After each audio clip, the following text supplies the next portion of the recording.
up, everybody? It's your girl Mika, and you're watching the Red Cup Podcast, where truth, pop culture, and politics meet.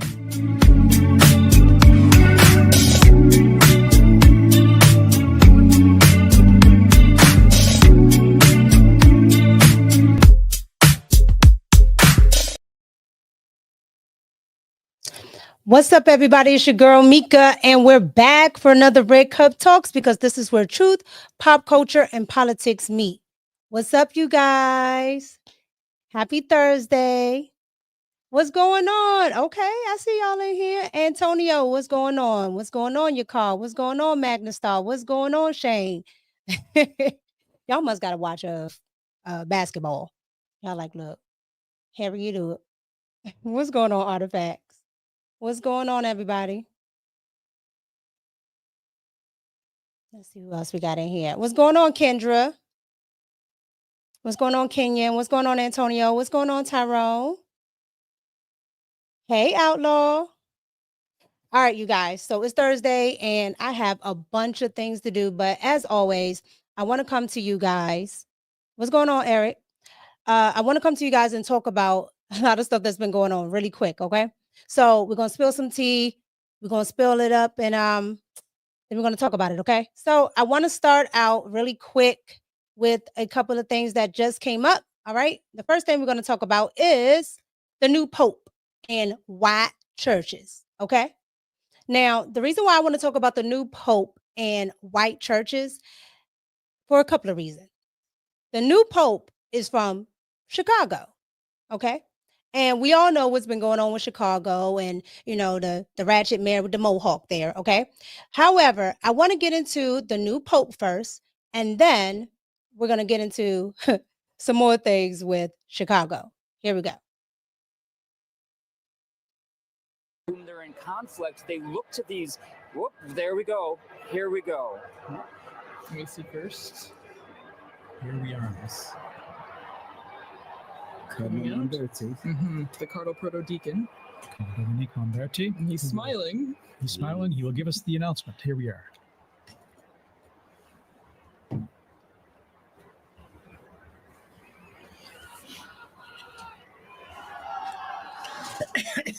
Suspense. Annuncio vobis gaudium magnum. Habemus papam. Habemus papam.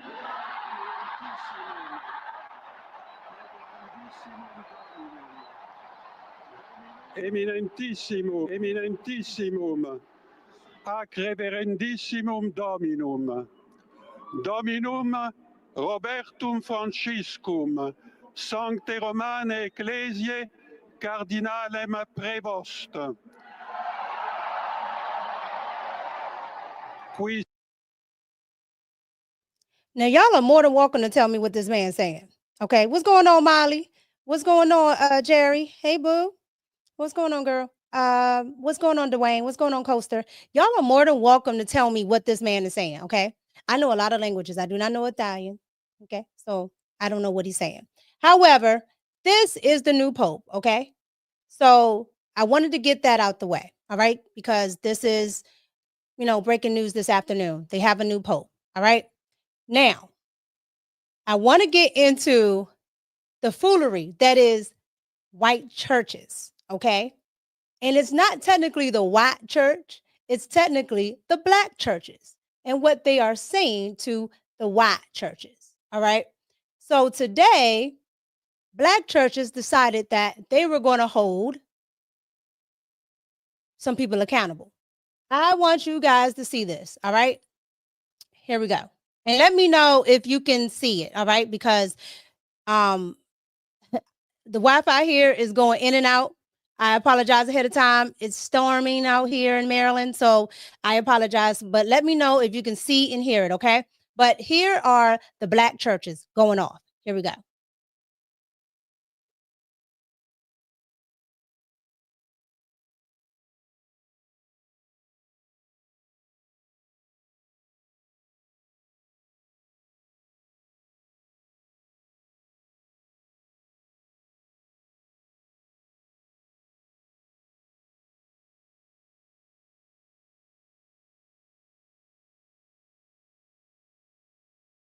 You guys can't hear it?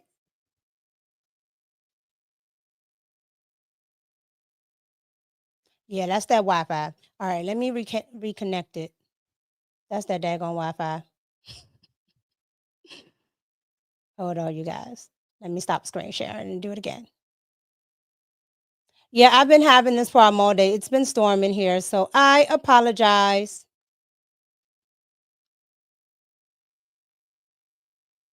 All right. Let's try this again.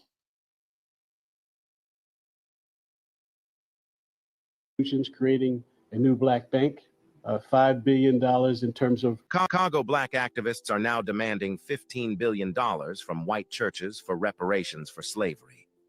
I'm born and raised in Boston, Massachusetts. I can stand this country to what they did to my people. We call on the white church $5 billion as initial payment around cash payouts, $5 billion around strengthening our financial institutions, creating a new black bank, $5 billion in terms of addressing issues of the education achievement gap between blacks and whites. Black activists in Chicago have now demanded $15 billion from white churches in America for reparations for slavery. They claim that the money would be used for creating a black bank, education, and recreational purposes. These demands from the activists has garnered controversy online. Commenters claim that these demands are ridiculous and that white churches shouldn't be asked to pay reparations. But what do you think about the situation? Do you think these demands are reasonable? Comment your opinion down below. When I saw this, you guys, I bust out laughing, okay? Because in what world do you think you're going to get white churches, okay? And that was one of the reasons why I wanted to play this right after the Pope. In what world do you think you're going to get white churches to pay for reparations, okay? In what world? And on top of that, black churches make a lot of money. If they weren't so busy grifting to the Democratic Party and whatever they have going on, they could actually do a lot for the black community. Okay? Those churches make a lot of money. Okay? Jamal Bryant down there in Atlanta, okay? He makes a lot of money. A whole lot of money. He could literally pay for a lot of things. All right? What is that? Eddie Long's church, that the Pottery House, I think it's called, right? Now, the bishop just resigned from there. All these churches make money. They make money. They have money. They are not short of cash. Why can't you guys could have built the community 10 times over? Okay, had small businesses, you know, everything being attached to the church, kind of like the Vatican does. Okay. Why can't you do it? Potter's house, right? Thank you, TD Jakes.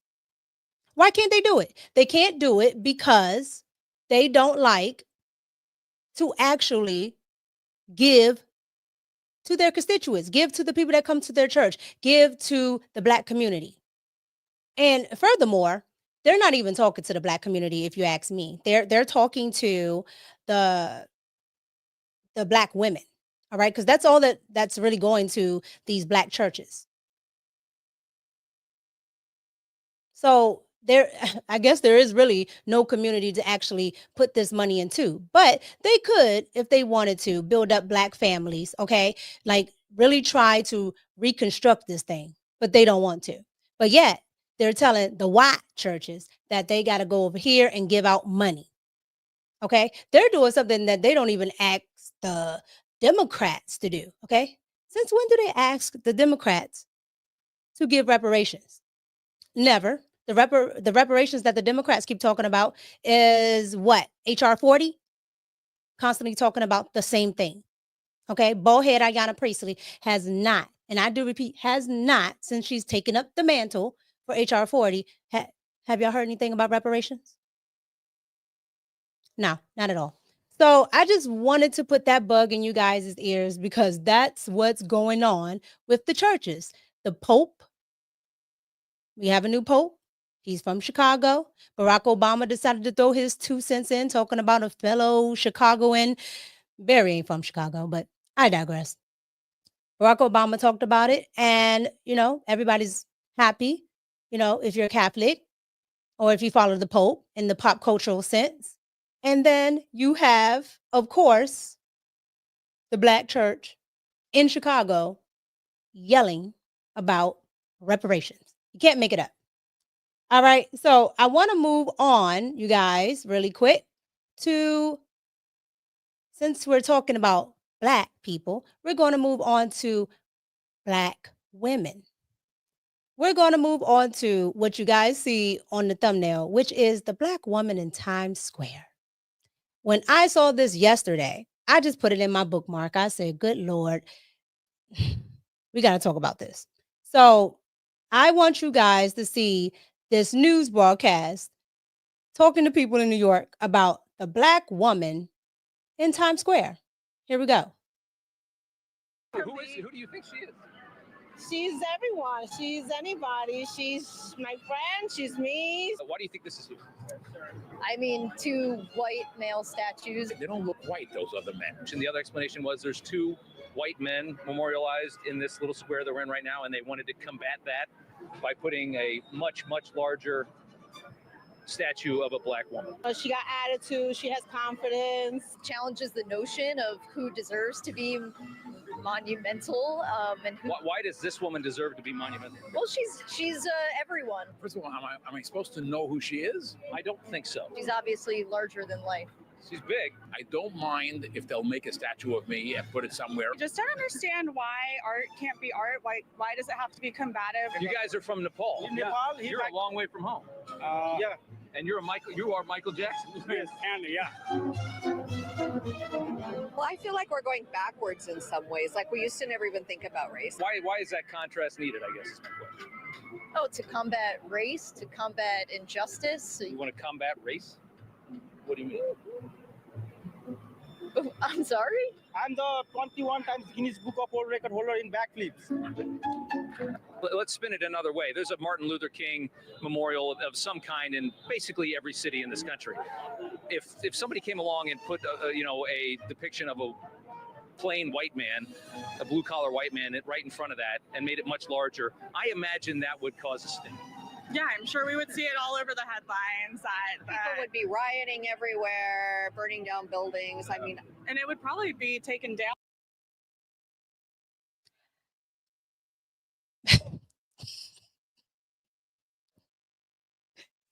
You guys let me know what you think about this in the comments in the chat. This didn't make it any better, you guys. This didn't make it any better. Them going out and asking people what they thought, okay? And I'm going to tell you my honest, godly opinion, okay? That statue, let me go back to it. This statue here, okay? What are we looking at? What are we looking at? What are we looking at? Honestly, what are we looking at, you guys? How does this represent strength? How does this represent strength? And then look at this woman. Look at her. Look at her. She's going to stand in front of it. You got to be kidding me. And they decided, now they did this on purpose. They decided to make her bigger than the other statues that are actually, displayed in Times Square. The white men that are in Times Square. They actually wanted to make her bigger than them. Why?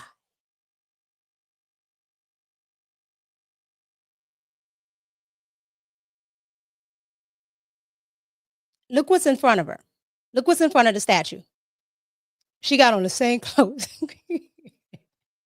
They got this peg down to the T, okay? I'm going to tell you who this represents, because this is representation, but I'm going to tell you who this represents. This represents the 92%, okay?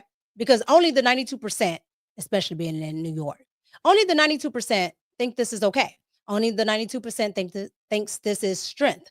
Only the 92% thinks this is cute, okay? Why would anybody want this as representation? Why? Okay. It's not to say that there aren't other races or cultures that have obese women.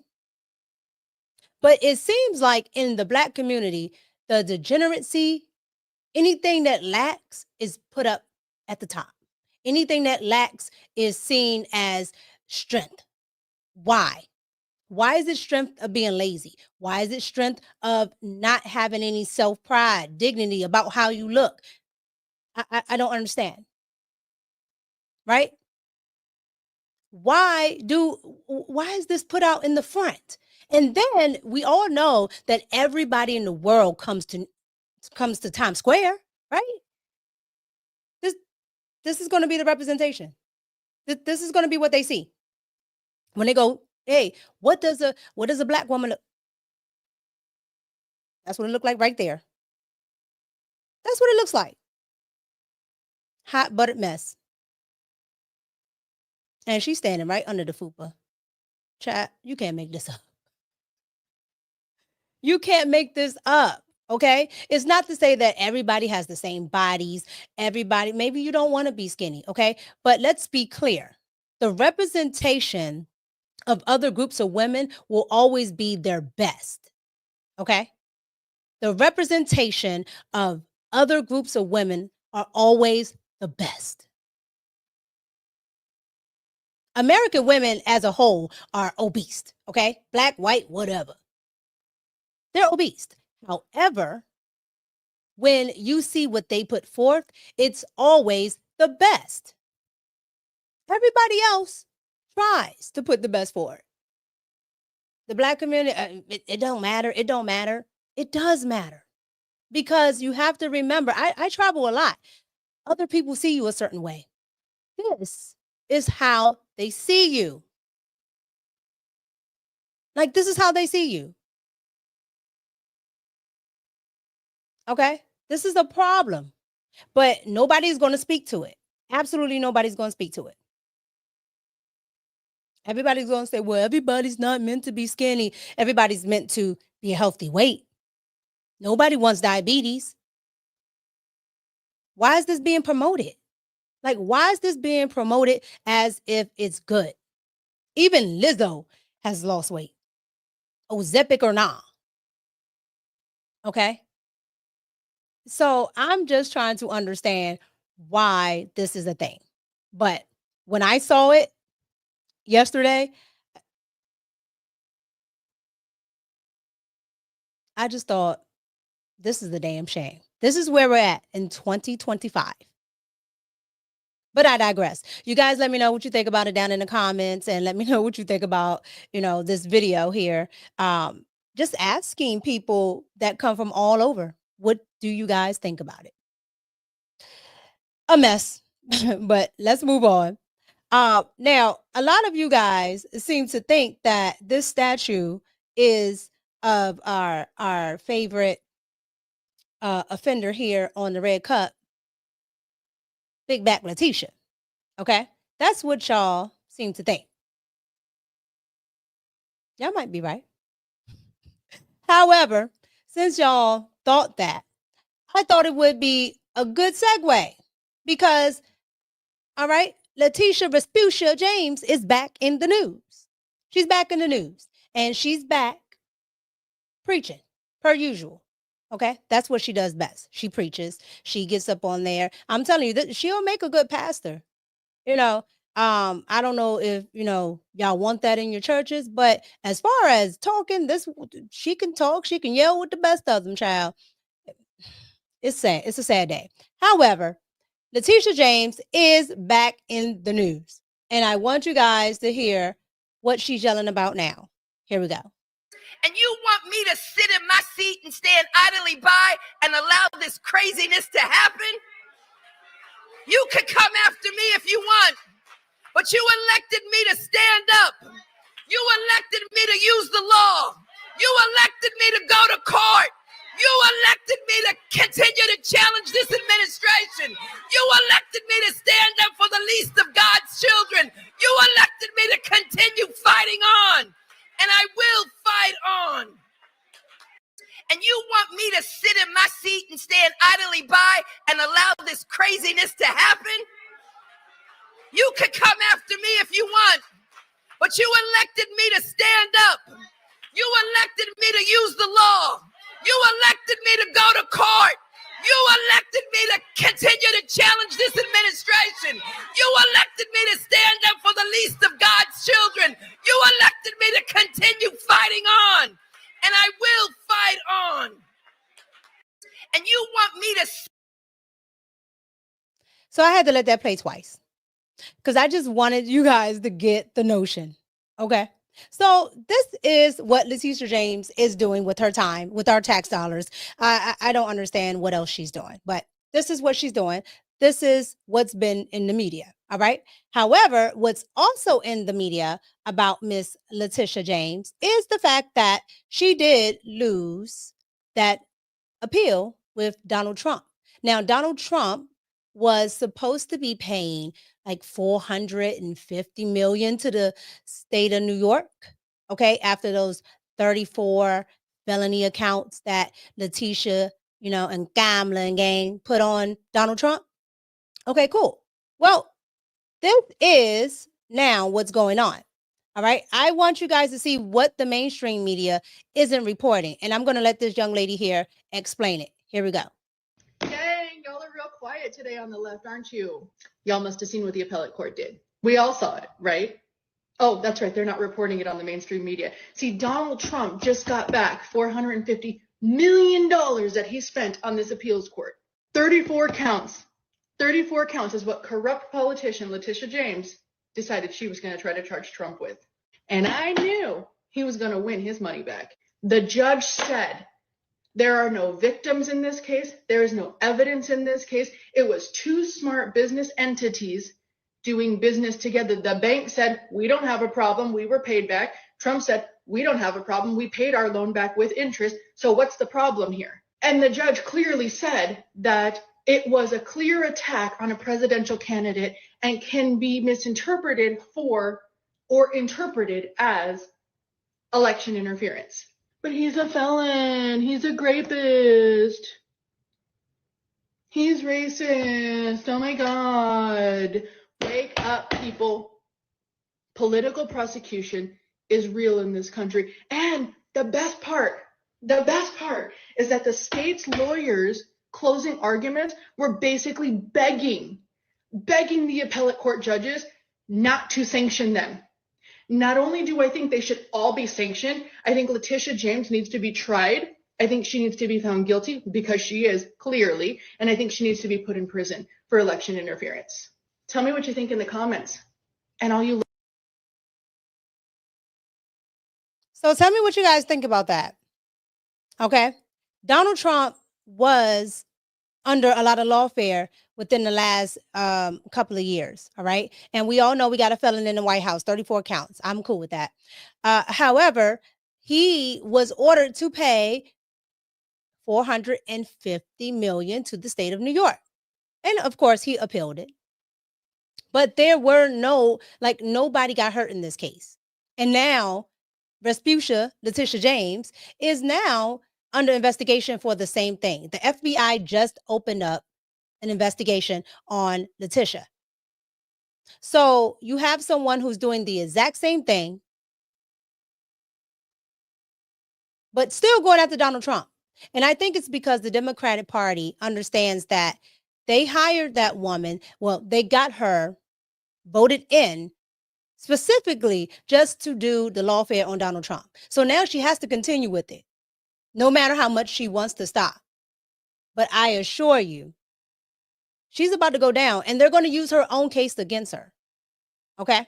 But I wanted to bring you guys an update on one of our favorites, along with, Ratchet Crockett, Leticia James.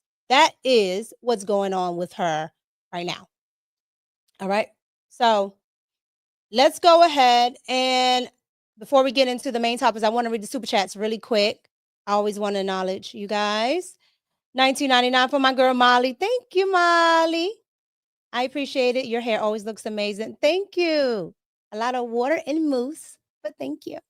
I appreciate it. Thank you. Shamar Williams, thank you so much for the $5 super chat for the show. Thank you. I really do appreciate everybody.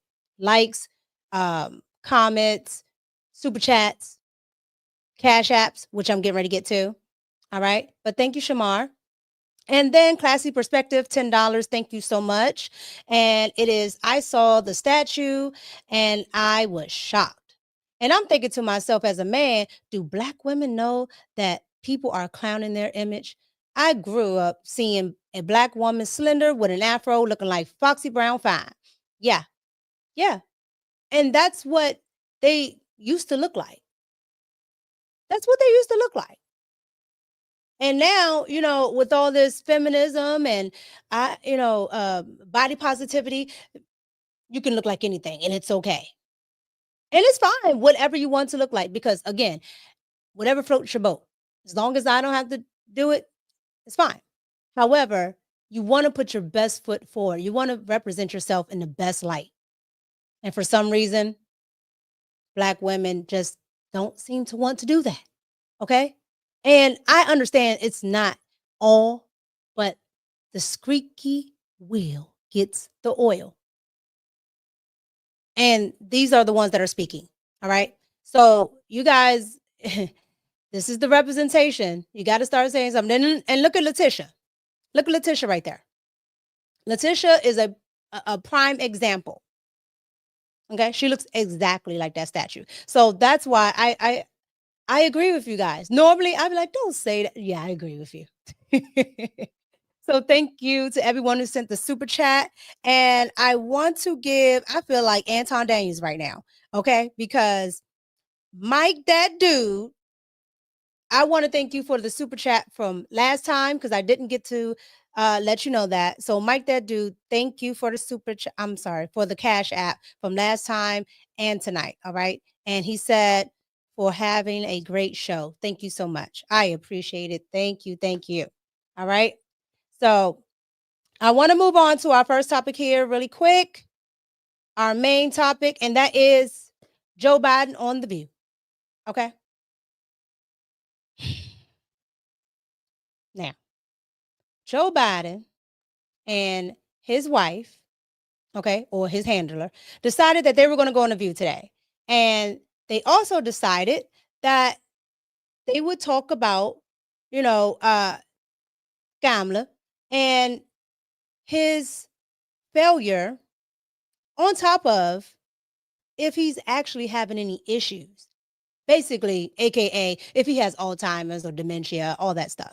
So I want you guys to go ahead and watch what Joe Biden had to say about himself and what his handler had to say. All right, here we go. Mr. President, since you left office, there have been a number of books that have come out, deeply sourced from Democratic sources, that claim in your final year there was a dramatic decline in your cognitive abilities. In the final year of your presidency, what is your response to these allegations, or are these sources wrong? They are wrong. There's nothing to sustain that. Number one. Number two, think of what we're left with. We're left with a circumstance where we had an insurrection when I started. Not since the Civil War. We had a circumstance where we were in a position that the pandemic, because of the incompetence of the last outfit, end up over 1 million people dying. We're also in a situation where we found ourselves unable to deal with a lot of just basic issues, and which I won't go into in the interest of time. And so we went to work, and we got it done. And one of the things that and Alyssa, one of the things I think is that, ma'am, your husband was speaking. Why is she talking? And he had the nerve to say, well, I'm talking too much. How are you talking too much? The interview was about you, sir. How are you talking too much? That's why I said this is his handler, okay? Or actually the real commander in chief. You guys remember when she was sitting in the Oval Office, all right, doing a whole cabinet meeting. Now, Doge can't be in the Treasury, but Joe Biden can be in a cabinet meeting. Okay, that auto pen is that's who it is. Jill Biden. Joe Biden is the person responsible for the auto pen. It's Joe Biden. It's not even Joe. It's not even Joe's fault. Okay, he was asleep by the pool. All right. So this is The View. All right. This is the second time he's been on in a couple of months, and the first time since he's lost. All right. And I'm just sitting here like the entire time that woman was there. That is his handler. Okay. I don't know what kind of super juice they give that man because, you know, they have special things that they know about. I don't know what they give him. However, I do know what I'm seeing. And that woman is his handler. All right. I'm going to let her finish. The people who wrote those books were not in the White House with us. And they didn't see how hard Joe worked every single day. I mean, he'd get up, he'd put in a full day, and then at night I'd be in bed, you know, reading my book, and he was still on the phone reading his briefings, working with staff. I mean, it was nonstop. It's the White House. Being president is not like a job. It's a lifestyle. It's a life that you live. You live it 24 hours a day. That phone can ring at 11 o'clock at night or 2 in the morning. It's constant. You never leave it. And Joe worked really hard. I think he was a great president. And if you look at things today,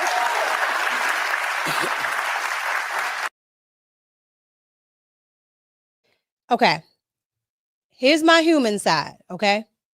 My human side sees a man declining, okay?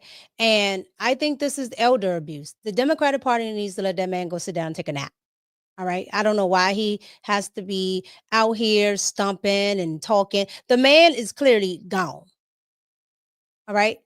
And so I don't understand why grandpa can't go lay down. Like if this was my husband or my grandfather, he would be sitting down. Okay, so that's my human side. Now my political side says keep letting him talk. Just let him talk. Let him, AOC, Bernie Sanders, Kamala, please let Kamala talk. Okay, let her talk about more pachyderms. Let her talk about it, and then let Ratchet Crockett talk, and bald-headed Ayanna Presley. Let her keep screaming. Okay, let her keep screaming. Let these people talk, because the more they do it, the more we are sure that they won't be in the White House or they won't win the midterms. But I'm just saying, my human side is like, let this man go to sleep. Let him go to sleep. Let him sit on the porch with, you know, a crocheted blanket. You know, let him knit a little bit. Let him watch the birds. Let him sit with one of them Trump hats that I know he has, him and Jill. You know, let him chill. Let him chill. Okay? Because at this point, I don't see why he needs to talk. And I don't believe Jill not one bit. I believe all of those people knew Joe Biden was on the decline. I believe all of them, including the staffers, including Jill and everybody else. Okay, including Kamala. They all knew. Yeah. I agree with all y'all in the chat. They all knew. All right. He reminded me of George Bush. Now, George Bush was funny. I'm not going to front. George Bush was funny. However, horrible president. But anywho, this was Joe Biden, okay? And I just, like I said, let the man go to sleep. I don't want to beat up on the man too much because he was a bad president, all right? But he's declining. So let the man go into his twilight years doing whatever, okay? That is my 2 cents on that. All right, so you guys get down in the comments and let me know what you think.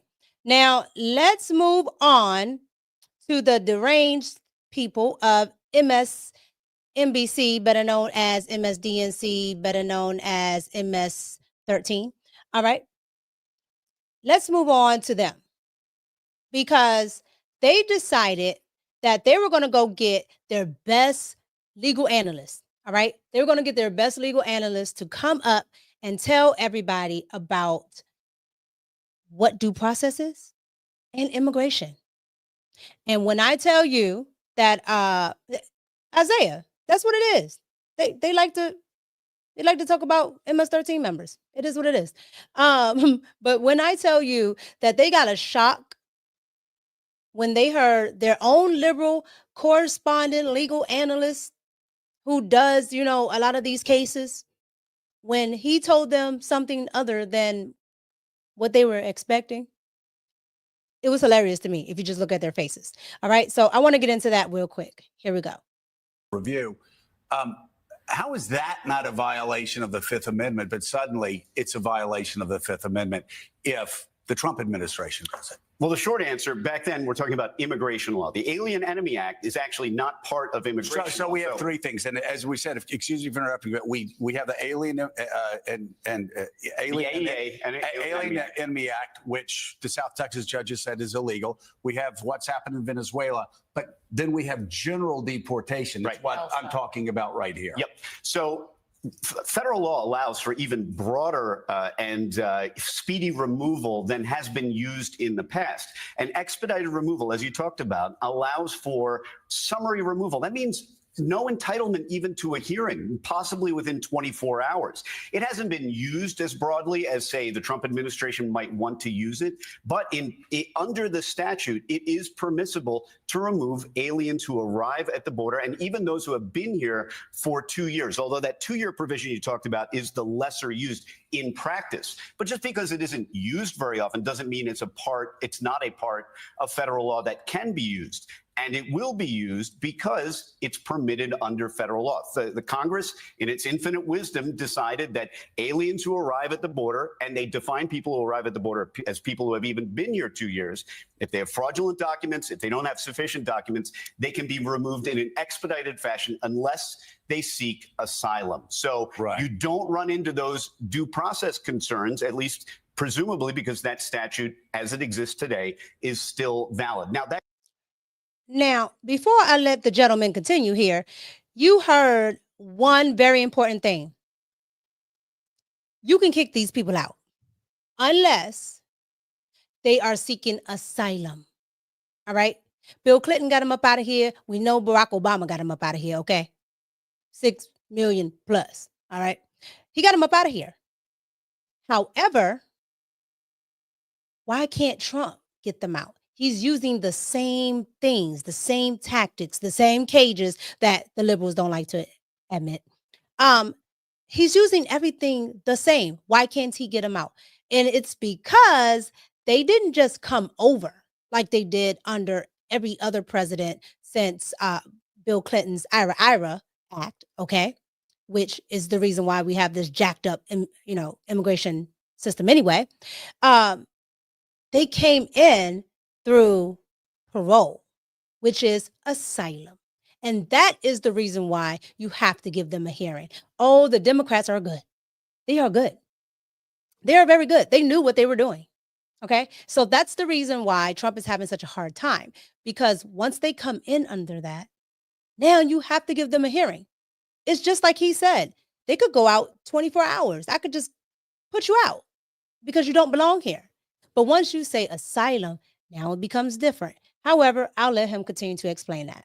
That's not what's at stake with the Venezuelans and the Alien Enemies Act. But the government's argument is that, hey, court, listen, you're telling us we need to provide notice. Well, take a look at this federal law. It says that we don't even need to have a hearing. It can happen within 24 hours. So if that's good enough for people who arrive here who are aliens, it's certainly okay for people that the president has deemed to be alien enemies. And of course, that's been the problem. A lot of the problems with the court is they didn't just go the way Barack Obama did. They did Alien Enemies Act. They went back a couple of 100 years for an act that doesn't even apply now because we're not at war with Venezuela, first of all. And then secondly, again, it's one thing to deport somebody back to their home in Honduras. It's quite another to send them to the most heinous prison in in El Salvador. And the president has said again and again in the last couple of days, well, what are we going to do? Have 20 million trials, Danny, for these illegal immigrants? The point you're making is there won't be trials in the sense that we viewed criminal defense trials. You're going to get the OJ trial 20 million times over if he tries to deport people. So let's take Abrego Garcia, for example.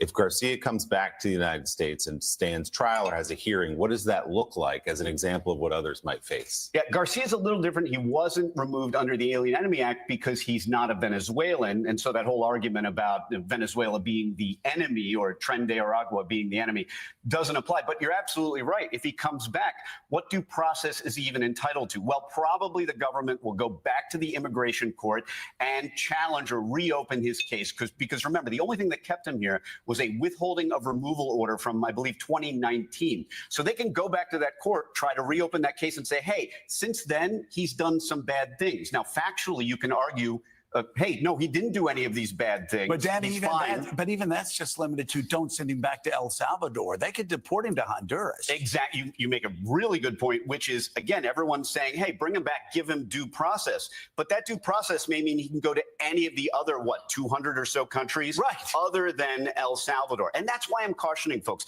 This whole idea of due process, everyone's saying it, well, this is what they're entitled to, the Supreme Court said. But as a criminal defense attorney, I can tell you the due process sometimes feels a little hollow. Going to your point about habeas, I file habeas petitions all the time. It's a slightly different statute because I'm usually dealing with criminal defendants. These are detainees.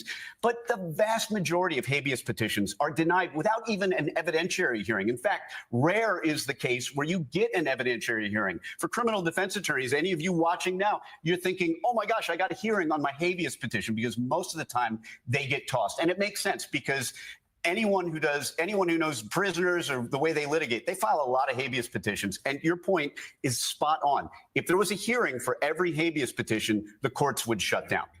All right, MSNBC and Wait, we have to ask him on final. Yeah. So you guys heard that. My man right there. Okay. Danny. Yeah.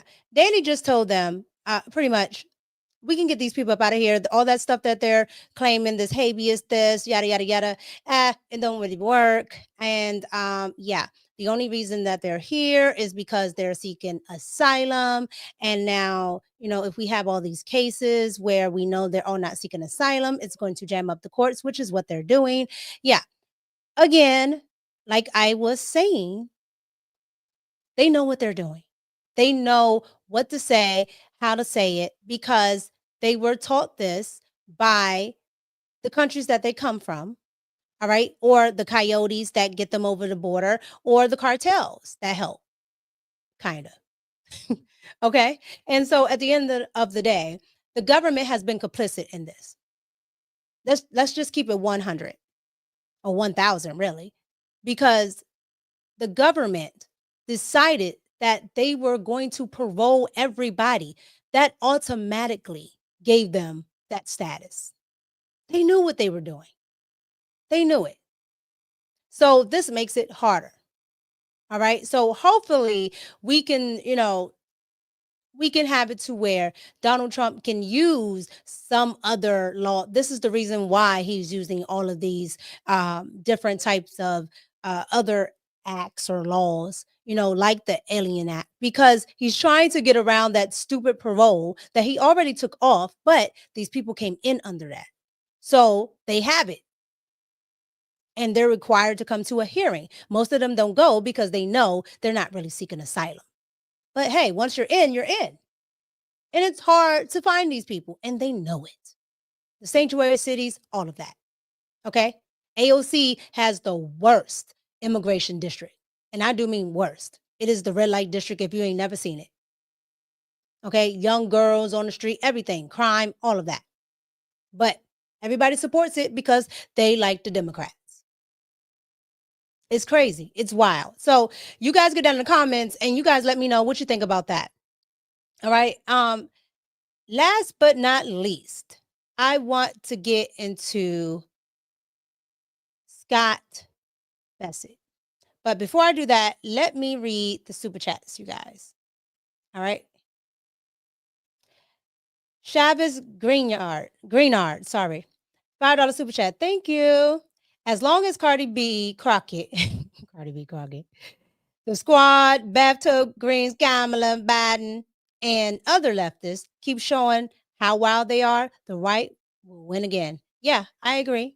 Thank you so much. All right, the $2 super chat from Antonio Watkins. Thank you. We should all try Kamala's collard greens. No, y'all try them. Child, I don't eat no collard greens from no white lady. No, she's not white. I really don't know what Kamala is. I really don't know what Kamala is, okay? Because Kamala, like when I watched Candace Owens deep dive into all that, I got confused. She's everything but black. I'll tell you that right now. Okay. Y'all like to say I ain't black, because I'm mixed. But Kamala definitely ain't black. All right. Hey, they was giving that woman every black accolade in the world. Okay. She didn't practice the electric slide for 1 month, and y'all got her up there as the black superhero. Please. All right. Please. That's all I got to say about that. Please. All right, you guys. Thank you so much for the super chats.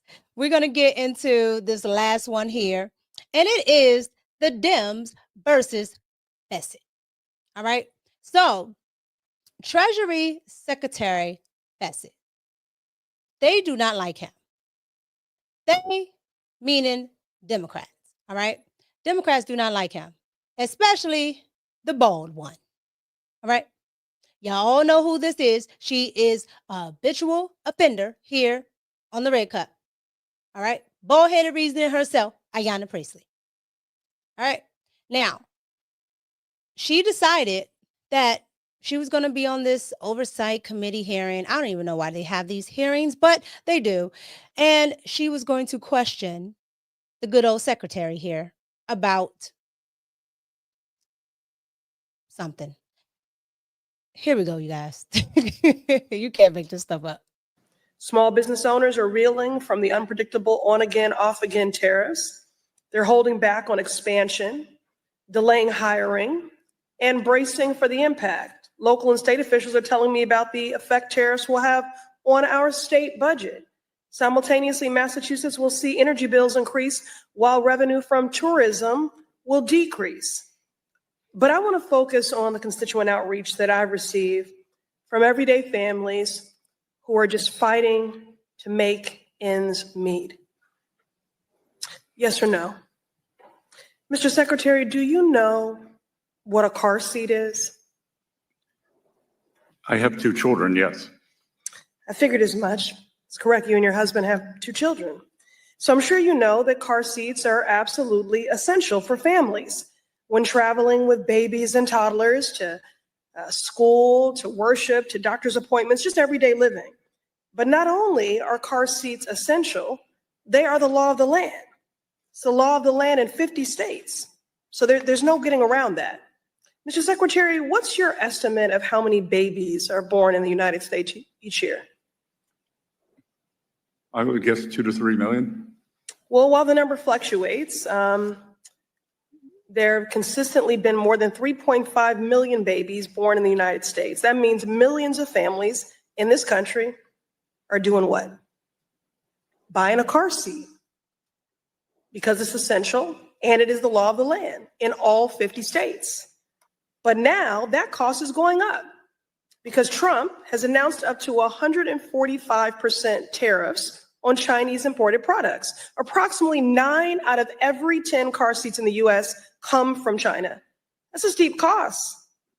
Steep cost hike for families all over the country. The price is up in Republican districts and in Democratic districts. And it's not just the car seats that are impacted.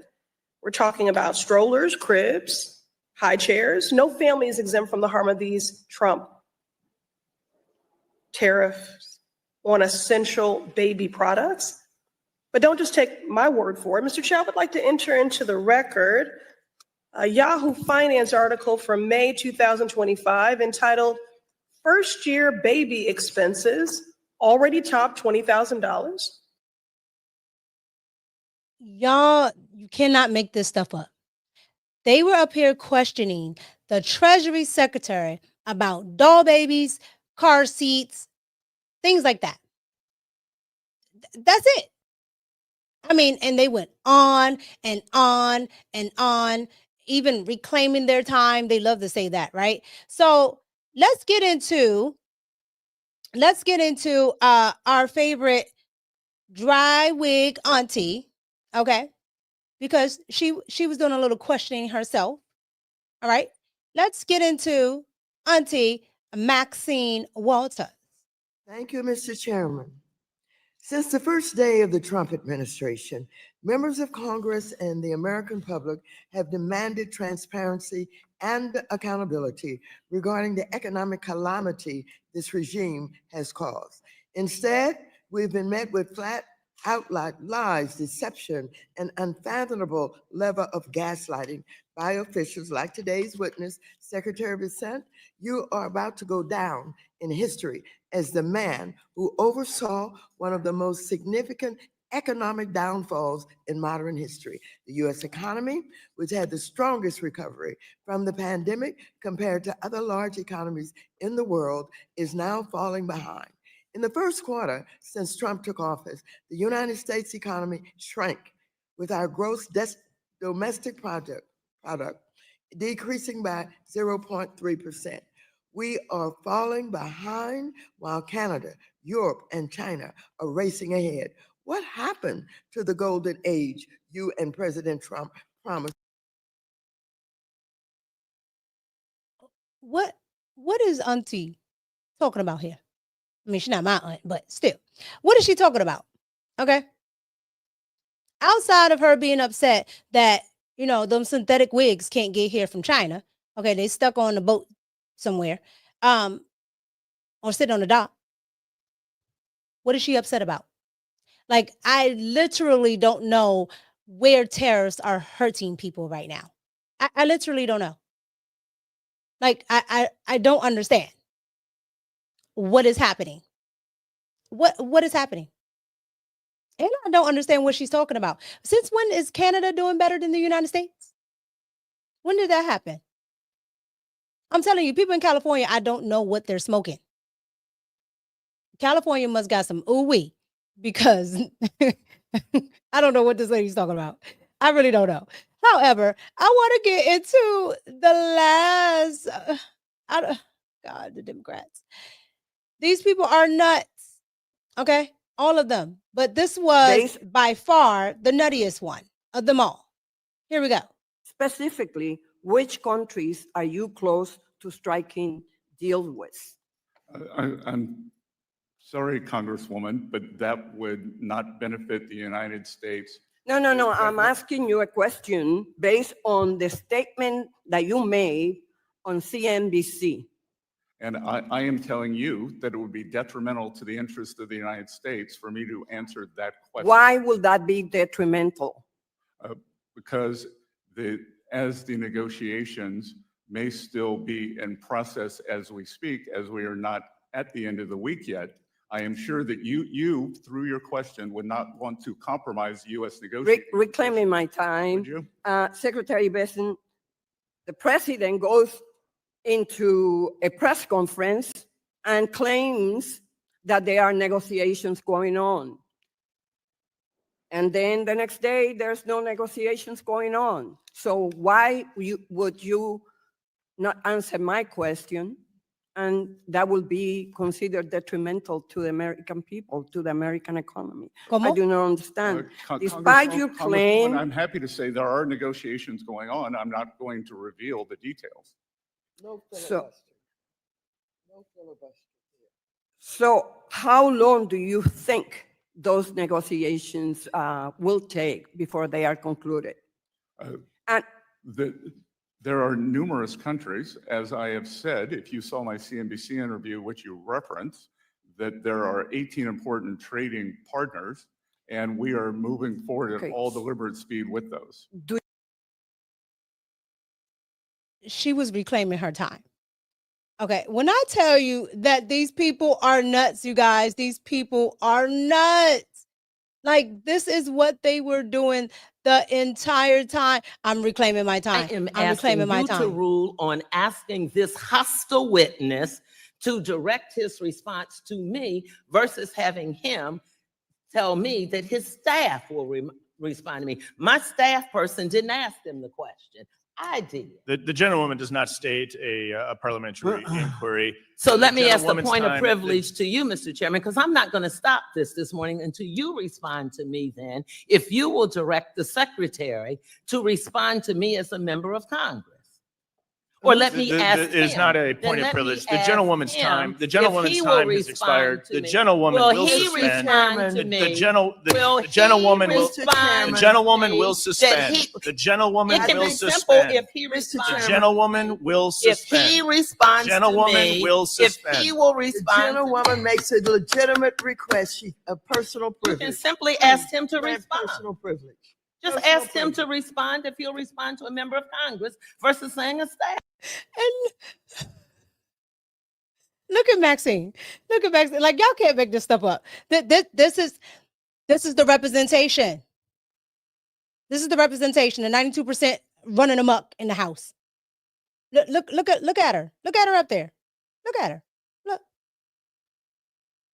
at him. The chair is speaking. Maxine Waters looks at him and says, the gentlewoman is making a point. Like, ma'am, I am the chair. That's why they want Ratchet Crockett up there. Okay. Ratchet Crockett is going to make a she's going to make a run for, chair, because she's like something of her committee, the oversight committee. Okay. But they want the 92% up there being the chair. Because this is what they're getting. Like, when I and it kept going, you guys, like, I could. It's simple as that. I ask that members keep decorum and remain cordial during today's I hearing. am being Members, cordial the to you, gentlewoman will Mr. Chair. suspend. The chair has the time. Mr. Chairman, The will you chair has the answer time. The question? gentlewoman will suspend. The gentlewoman The makes gentlewoman a will legitimate suspend. request. I ask that members keep decorum and remain cordial during today's being hearing. cordial. I resent your statement to imply. Not resent. Like, y'all, we can't make this up. Like, we can't make it up. We cannot make it up. Okay. The gentlewoman doesn't want to shut up. Okay. Wig don't want to shut up either. All right.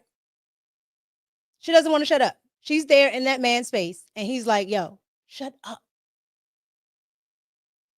They keep talking, but when they are speaking or when they want to ask questions, right? They say, I'm reclaiming my time. I'm reclaiming my time.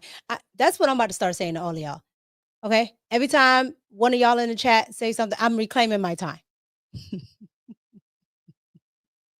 When y'all see me on other people's platforms, okay? When y'all see me on Anton's platform and one of y'all talk over me, I'm reclaiming my time. All right? When y'all see me on Van's platform, I'm reclaiming my time. I don't know how you reclaim time, but apparently you can do it. So I am reclaiming my time. And I reclaim my time from having to talk about the Democrats, okay? I want this whole hour back, and I want you guys to get your hour back too. Because the nonsense that we had to talk about makes absolutely no sense. It makes absolutely no sense. But again, this is your representation. All right. Unfortunately. Let me go ahead before we end. Let me get these last super chats out the way. Okay. Executive Suite, MLE, thank you for the $5 super chat. The Dems tried to stack the deck and ended up stepping in their own shiznit. Okay. The asylum seekers tag was a sham. They weren't coming from war-torn countries. No, they were not. They were not. They were not. They were emptying the jails like Trump said. Thank you for the super chat. Sapase, 1.99, 1.99. Thank you. Late. Why you make me say that? Why Laquisha James screaming in my ear? Because that's what she does. You know what Laquisha does. Okay? That's how she always treats Norbit. Norbit, which would be us. Respicia, what would be Leticia James. Thank you. I appreciate your super chat. Xavier, the $10 super chat. Thank you so much. I hear Maxine Waters got so drunk last week, she accidentally drove to her home district. She would never. Okay. They would set that wig on fire, child. She would never. Please. Okay. You let me know when you see Maxine Waters over there. You let me know. Okay. Jerry, thank you so much, hon. $1.99, $1.99, $1.99 super chat. Why are all of these old people in Congress? Because the 99, well, probably is 99%. It's probably only 1% of us that are actually voting for conservatives. But the 92% put them there. Okay. Their grandmamas and they aunties and everybody put them there. I don't even know what Maxine Waters does. Just like I don't know what Kamala ever did when she was in the Senate. I don't know what Ratchet Crockett does. I don't know what Ayanna Pressley does. I'm really looking in the air because I'm trying to figure out what they do. What do? They don't do anything. So with that being said, here are my thoughts. Let's pour it up. You guys, I like to have fun on these lives and talk about the things that are going on in the news and pop culture and politics. However, here are my thoughts. That statue in NYC is atrocious. Okay. It does not represent Black women in any type of positive fashion. Not from the clothes it had on. The clothes was horrendous. Okay. I mean, Lane Bryant, Ashley Stewart, something. Nothing. Okay. The clothes were awful. All right. You can already, you understand the weight issue, the hair, like everything about it, since this is what all Black women look like. It's a bad representation. It's awful. All right. And then you have everybody in NYC supporting this. For what reason? I don't know. But this is the problem with liberals. Liberals push everything that's degenerate, that's no good, that just doesn't serve you. They will push it to the front, at least when it's minorities. They will push it to the front. And the 92% just keeps going with it. I don't know why. The rest of the nonsense that we talked about today, Leticia James, not winning the cases, but still out there stomping on the ground to, her constituents, to the 92%, lying to them as if she's winning ground with Trump when she's not. But they don't care if they're being told the truth or not. They just care that somebody is yelling and screaming and it's about Donald Trump. Okay, cool. You have the Black church over there in Chicago telling the white churches that they have to give billions of dollars. Yeah, they're going to have to get that in blood, I'm telling you. You have everything going wrong with Joe Biden on The View. His handler is there, and he still sounds a mess. Okay? To me, he's just really trying to save himself because he knows all of these books are coming out. The handlers know all of these books are coming out. He still wants his library, whatever. However, this man was not a good president. He was not a good president. He hasn't been a good politician, but he was an awful president. Let all these people in.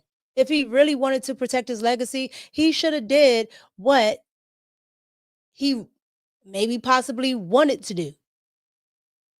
Okay? To me, it probably would have still been a mess, but I really don't think this is just Joe Biden's agenda. I think this is the DNC. I think this is the overhaul of the people that support that party. Okay? They talk about oligarchy and billionaires. The George Soroses, that's what they want. So Joe Biden is just a puppet in all of this. Okay? And they messed up that man's legacy, period. Due process, same difference. Due process is only for citizens. It's not for illegals, okay? It just is what it is. You can pass them off as asylum seekers. They're not. It is what it is. You don't get due process. Send them on a flight. I don't care where they go. You won't get no pushback from me and most of America, Democrat or Republican, okay? And last but not least, the Dems sitting up on Capitol Hill, wasting our time, talking to the Treasury Secretary when they know it's not going to change anything. They know they have trade deals on the way. They know it doesn't take 2 days, a week, a month, 90 days, 100 days, and you're supposed to have all the trade deals in the world done with all of these different countries. They know this. They're just pushing a narrative. That's what they always do. That's what they're going to keep doing. So at the end of the day, you guys, don't be swayed.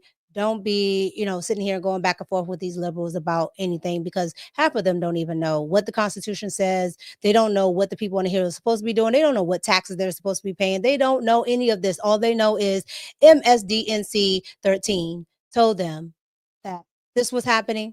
Okay, CNN, the Chinese arm of the United States, CNN told them, hey, this is what's happening. So that's what they believe. Okay. Rachel Maddow and her haircut told them that Trump is a fascist dictator. So they believe that. Good thing we don't have Joyless Reed on anymore, but I'm sure she's somewhere floating on the internet along with Glitter Bottom Don Limon. All right. Talking about what Donald Trump is doing for whatever reason. But they're all lying. And that's why I love doing these lives. I love doing videos, because pop culture and politics go hand in hand. But they ought to be telling you guys the truth. And real journalism, you dig it up. You dig it up. It doesn't take it takes 2 seconds just to find the truth. Honestly and truly. Everybody has a phone in their hand. They're just too lazy to use it. But I'm not, and I don't mind bringing it to you guys. So thank you guys for tuning in. Thank you all for the super chats and the cash apps. I definitely do appreciate it. I am trying to, upgrade the show more and more and more. So don't be afraid to tell me what you guys like, what you don't like, if I'm too loud, if it's not loud enough. Whatever you guys want to say, let me know down in the comments. Like, comment, and subscribe. It's your girl, Mika. I'm not going to hold you too much longer. I know some of y'all want to get to basketball. You're probably watching me on side by basketball. I know y'all. I know my audience.